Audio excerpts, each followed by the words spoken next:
بسم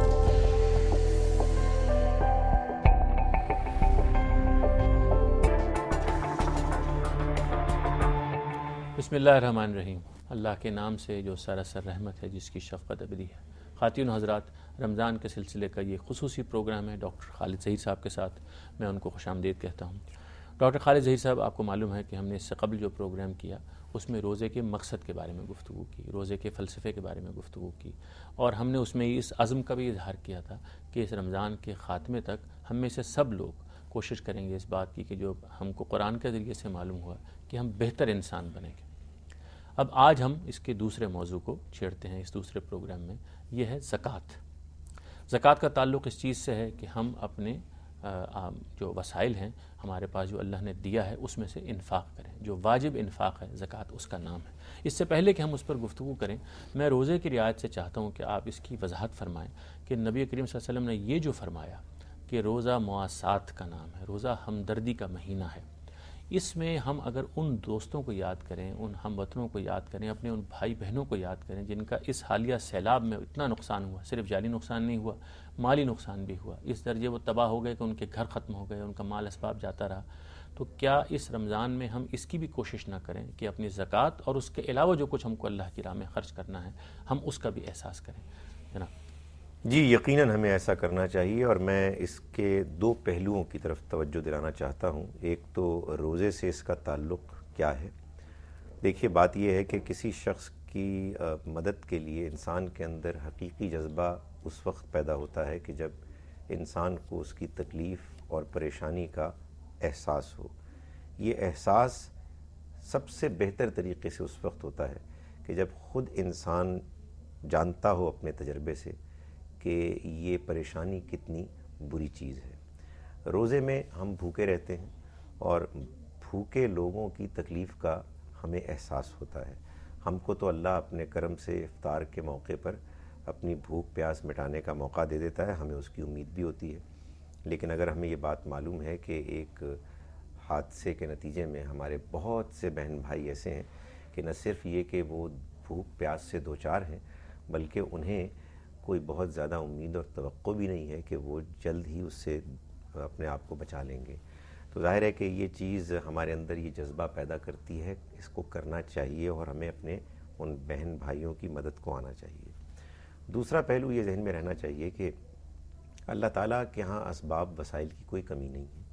اللہ اپنے بندوں کی ضرورتوں کو خود براہ راست پورا کر سکتے ہیں، لیکن اس نے اس دنیا کی آزمائش کو کچھ بنایا ہی اسی طرح کا ہے کہ اس میں بعض لوگوں کو وہ بعض حالات سے دوچار کر کے ان کے صبر اور عزم کا امتحان لیتا ہے، اور بعض دوسرے لوگوں کو یہ موقع فراہم کرتا ہے کہ وہ ان کی مدد کریں اللہ کو راضی کرنے کے لیے، ان کی ہمدردی کے تحت۔ تو دونوں پہلوؤں سے دیکھا جائے تو واقعی یہ ایک ایسا موقع ہے کہ ہم کو اپنے سیلاب سے متاثر ہونے والے اور دوسری مشکلات سے دوچار ہونے والے بہن بھائیوں کی بڑھ چڑھ کر مدد کرنی چاہیے۔ کیونکہ دیکھیے نا، ہم اس سوسائٹی میں رہتے ہیں جس میں ایک عظیم اکثریت غربا کی پہلے ہی سے ہے، جہاں قریب بتایا جاتا ہے کہ 40% سے بھی زیادہ وہ لوگ ہیں جو غربت کی لکیر سے نیچے ہیں، تو ان لوگوں کی ذمہ داری بہت بڑھ جاتی ہے۔ اور یہ جیسے آپ فرما رہے ہیں کہ آزمائش کا ایک پہلو تو وہ ہے کہ جہاں آپ کے پاس کچھ نہ ہو، تو وہ لوگ جن کے پاس یہ سب کچھ ہے خدا کا دیا ہوا، وہ بھی اصل میں کم آزمائش میں نہیں۔ میں چاہتا ہوں آپ اس کی بھی کچھ وضاحت فرمائیں۔ بڑی آزمائش ہے۔ حقیقت یہ ہے کہ یہ ہمارے ہاں بڑی غلط فہمی ہے، اور عام طور پر ہم بول چال میں یہ کہتے ہیں کہ بھائی فلاں شخص پر بڑی آزمائش آ رہی ہے، مطلب یہ ہے کہ جس کے حالات خراب ہیں۔ ہم یہ بھول جاتے ہیں کہ جس کے حالات اچھے ہیں وہ بھی بڑی آزمائش، وہ غالباً اس سے بڑی آزمائش میں ہے، کیونکہ اس کو تنبیہ نہیں ہوتی۔ دیکھیے، سورہ فجر میں اللہ تعالیٰ بتاتے ہیں کہ فَأَمَّا الْإِنسَانُ إِذَا مَا ابْتَلَاهُ رَبُّهُ فَأَكْرَمَهُ وَنَعَّمَهُ فَيَقُولُ رَبِّي أَكْرَمَنِ۔ انسان کا عجیب معاملہ ہے کہ جب اس کا رب اس کو نوازتا ہے، اس کو عزت دیتا ہے، اس کو نعمتوں سے نوازتا ہے، تو یہ کہتا ہے کہ میرے رب نے مجھے عزت دی۔ وَأَمَّا إِذَا مَا ابْتَلَاهُ فَقَدَرَ عَلَيْهِ رِزْقَهُ، اور جب وہ اس کو آزماتا ہے اور اس کے رزق میں تنگی کرتا ہے، فَيَقُولُ رَبِّي أَهَانَنِ، تو وہ یہ کہتا ہے کہ میرے رب نے مجھے رسوا کیا۔ کلا، ہرگز نہیں۔ یعنی یہ دونوں ہی باتیں غلط ہیں۔ دونوں ہی صورتیں آزمائش کی صورتیں ہیں۔ اگر اللہ کسی کو نوازتا ہے تو یہ بھی امتحان ہے، اور اگر اللہ تعالیٰ کسی کے حالات میں تنگی کرتا ہے تو یہ بھی آزمائش ہے۔ تو آزمائش ان لوگوں کی کہ جن کو اللہ نے اسباب و وسائل کی فراوانی دی ہے وہ یہ ہے کہ اصل میں اللہ نے اس میں ایک حصہ دوسروں کا رکھا ہوا ہے، صرف وہ یہ چاہتا ہے کہ وہ ہمارے ذریعے سے ان تک پہنچے. یہ تو بہت بڑی آزمائش ہے. اچھا وہ ضرورت بھی سامنے آ گئی ہے تو اب وہ یہ چاہتا ہے کہ اچھی نیت کے ساتھ اللہ کو راضی کرنے کے لیے بندوں کی ہمدردی کے جذبے کے تحت ہم ان کا حق ان تک پہنچائیں. اور ہم اس میں درمیان میں صرف امین ہیں، یقیناً ہم کسٹوڈین ہیں. ہماری اس سے زیادہ کوئی حقیقت نہیں ہے کہ وہ مال ہمارا نہیں ہے بلکہ وہ انہی کا ہے.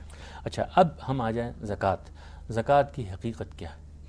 دیکھیں زکوٰۃ کی حقیقت تو اس کے لفظ سے ہی معلوم ہوتی ہے. اللہ تعالیٰ یہ چاہتے ہیں کہ ہم اپنے مال کا ایک حصہ اللہ کی راہ میں خرچ کریں اور یوں اپنے مال کو بھی پاک کریں اور اپنے آپ کو بھی پاک کریں، اپنا بھی تزکیہ کریں. اسی لیے اس کو زکوٰۃ کہا گیا ہے. دنیا کی لالچ ہی ہے نا ڈاکٹر صاحب کہ جو ہم انسانوں کو خراب کرتی ہے، ہمیں برائی کی طرف مائل کرتی ہے جب وہ ایک خاص حد سے زیادہ بڑھ جاتی ہے، اور اس میں مال ہے کہ جو سب سے زیادہ ایک ذریعہ بنتا ہے. تو اللہ تعالیٰ نے یہ چاہا ہے کہ ہم اللہ کی رضا کی خاطر بندوں کی ہمدردی کے جذبے کے تحت اس مال کا ایک حصہ نکالیں اور یوں اپنے مال کو بھی پاک کریں اور اپنے نفس کو بھی پاک کریں. اور زکوٰۃ تو در حقیقت ایک کم سے کم خرچ کرنے کا ایک اللہ کی طرف سے طے شدہ ایک فارمولہ ہے. اس سے زیادہ کہیں زیادہ خرچ کرنے کی انسان کو کوشش کرنی چاہیے. بہرحال زکوٰۃ انسان دیتا ہے تو تبھی اس کے اندر دوسرے لوگوں کے ساتھ تعلق کا ایک مثبت جذبہ ظاہر ہوتا ہے. یعنی یہ زکوٰۃ تو فرض ہے نا، یعنی ایسا نہیں ہے کہ آپ آپشنل ہے آپ دیں یا نہ دیں. زکوٰۃ تو نماز کی طرح لازماً دینی ہے. اچھا اب دوسری بات یہ ہے کہ زکوٰۃ دینے کے لیے کیا شرائط ہیں، کن پر یہ زکوٰۃ واجب ہوتی ہے اور کس صورت میں وہ ادا کرنی ہوتی ہے؟ دیکھیے بات یہ ہے کہ زکوٰۃ کے کئی کیٹیگریز ہیں. ایک تو زکوٰۃ وہ ہے کہ جو ہمارے اس مال پر دینی لازم ہے کہ جو ہمارے استعمال میں نہیں آتا.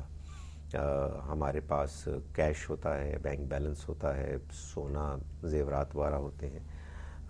ان پر زکوٰۃ تو سال کے کسی ایک دن میں کہ جو انسان یا مسلمانوں کی حکومت طے کر لے تو ہمیں اس کی مالیت، اس کی ویلیو کو طے کرنا ہے اور اس پر 2.5% دینی ہے. اس میں جو یہ شرط ہے کہ 52.5 تولے چاندی کم سے کم ہو، وہ اگر آج کے زمانے کے ویلیو کے لحاظ سے دیکھا جائے تو کوئی 20,000 روپے قریب بنتی ہے.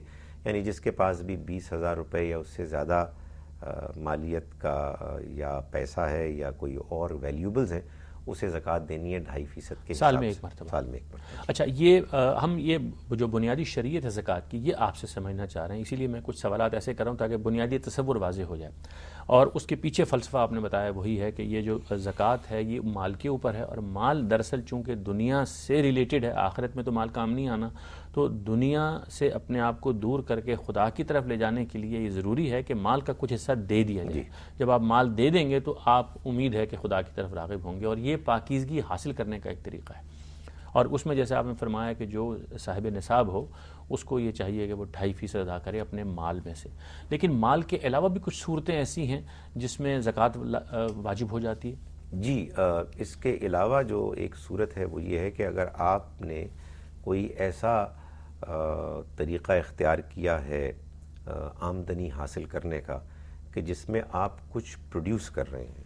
جیسے مثال کے طور پر نبی صلی اللہ علیہ وسلم کے زمانے میں زراعت کا ایک پروسیس تھا جو پروڈکشن پروسیس عام تھا. اس میں جو ہمیں سنت کے ذریعے سے زکوٰۃ کا قانون معلوم ہوا ہے اس کو عام طور پر لوگ عشر کہتے ہیں، اور اسی وجہ سے شاید لوگوں کو خیال ہوتا ہے کہ عشر اور ہے زکوٰۃ اور ہے، حالانکہ یہ سارا اصل میں زکوٰۃ ہی کا قانون ہے. اور زکوٰۃ جب پروڈکشن پر ہوتی ہے تو زراعت میں ہمیں یہ بتایا گیا ہے کہ اگر زمین نہری ہے یا اس کو کسی مصنوعی آرٹیفیشل طریقے سے انسان نے خود پانی فراہم کرنے کے لیے کوئی بندوبست کیا ہے تو پھر ٹوٹل جو بھی اس کی ہارویسٹ ہوگی، جو بھی فصل اگے گی، اس کو کاٹنے کے بعد اس کا 5% حصہ ہے کہ جو زکوٰۃ کے طور پر دیا جائے گا. اور اگر کوئی زمین بارانی ہے یعنی اس میں انسان نے خود سے کوئی بندوبست پانی کا نہیں کیا ہے تو پھر کل فصل میں سے 10% حصہ زکوٰۃ یا عشر کے طور پر نکالا جائے. ٹھیک ہے، اس پر ہم مزید بات کرتے ہیں. خواتین و حضرات اجازت دیجیے ایک وقفے کی، وقفے کے بعد حاضر ہوتے ہیں.